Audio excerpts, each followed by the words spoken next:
ছেলেটি মাটি খুঁড়ে কেঁচো বের করে আর সেটা খেয়ে ফেলে। এটা দেখে ডেজি অস্বস্তিতে পড়ে যায় আর তার বমি আসতে থাকে। এভাবে একের পর এক খেলা চলতে থাকে।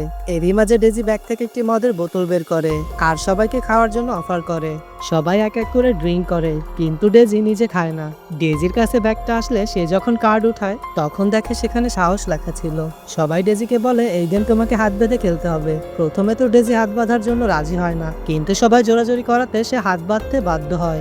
ডেজির হাত বেঁধে সবাই তাকে মেরে ফেলানোর ভয় দেখাতে থাকে। তাদের এমন অবস্থা দেখে ডেজি অনেক ভয় পেয়ে যায় আর সে বাসায় ফিরে যাবার কথা বলতে থাকে। তখন ছেলেগুলো বলে হ্যাঁ, তোমাকে একটা সুযোগ দেওয়াই যায়, কারণ তুমি অনেক সুন্দর আর সুন্দর মানুষকে এত সহজে মেরে ফেলানো ঠিক হবে না। ছেলেগুলো ডেজিকে বলে তোমাকে আমরা 5 মিনিট সময় দিব।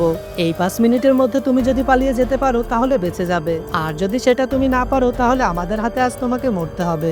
ডেজি 1 সেকেন্ডও দেরি না করে জঙ্গলের মধ্যে দৌড়াতে শুরু করে আর ছেলেগুলো ডেজির এমন অবস্থা দেখে হাসতে থাকে। 5 মিনিট পার হতে ছেলেরা জঙ্গলে ছড়িয়ে পড়ে আর ডেজিকে খুঁজতে থাকে। ডেজি দৌড়াতে দৌড়াতে নিজের হাত ছাড়িয়ে নেয়, কিন্তু সে না পালিয়ে উল্টো আবার জঙ্গলের দিকে ফিরে আসে আর ছেলেদেরকে খুঁজতে থাকে। পার্ট 3 দেখতে চ্যানেলটি সাবস্ক্রাইব করে রাখুন।